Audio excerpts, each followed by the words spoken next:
Depuis que je suis adolescent ou jeune adolescent, j'explore la même caverne. Il y a quelque chose d'organique à finalement parler toujours des mêmes choses. Et donc les histoires que je racontais étaient pour la plupart du temps liées à mon histoire personnelle. Sous le filtre de la fiction, mais c'était toujours l'histoire d'un gamin qui orphelin, qui part à la recherche de ses parents, voilà, comme par hasard. Un petit coucou à la caméra. Alors, t'es content? Ton petit coréen est enfin arrivé. Filme aussi les sandales. Attends, Pour moi, bouge l'idée pas. de départ, c'était vraiment de faire cohabiter dans une même image un petit Jung en animation et un Jung adulte en réel.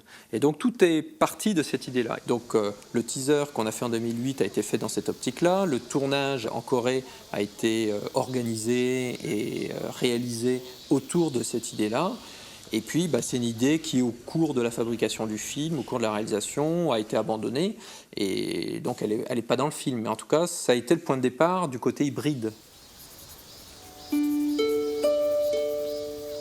Après, la prise de vue réelle nous semblait incarner le mieux la sincérité du voyage en Corée et semblait pour nous être la meilleure façon de témoigner de ce que Jung allait vivre là-bas.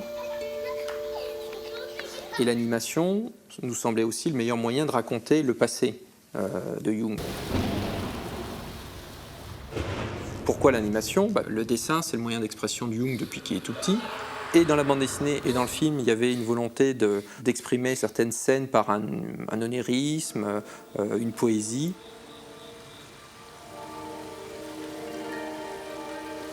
Là, on a été particulièrement loin dans les mélanges, puisque, effectivement, au sein même de l'animation, on a mélangé l'animation 3D avec de l'animation 2D, et parfois l'animation 3D, 2D plus un peu de réel. Enfin, on était assez loin là-dedans. Il fallait aller jusqu'au bout de cette démarche et oser trouver le juste équilibre entre animation, documentaire, images d'archives. Mais c'était une vraie gageure parce que c'est pas facile.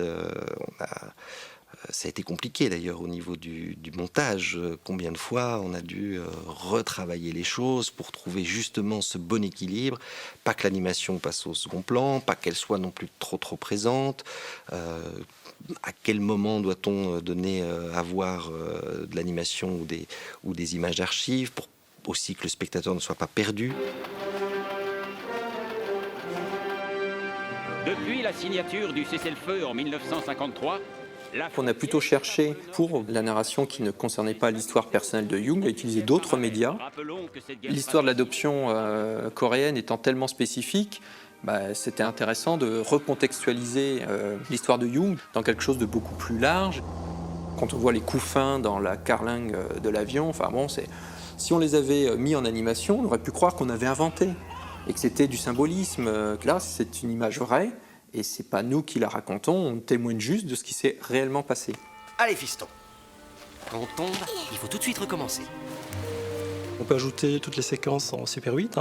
Ce sont des films de famille qui donnent vraiment une authenticité au film qui est autobiographique, dans lequel j'avais, semblerait-il, une place à prendre. En tant que pas acteur, mais bon, quelque part je joue entre guillemets mon propre rôle. Un des enjeux du film, c'était d'unifier tous ces médias et d'avoir le sentiment qu'on ne racontait qu'une seule et même histoire, qu'on n'avait qu'un seul film. Il y a eu deux principaux moyens pour unifier tous ces médias. Le premier, c'était la couleur, donc l'étalonnage, et la deuxième chose, c'est le son.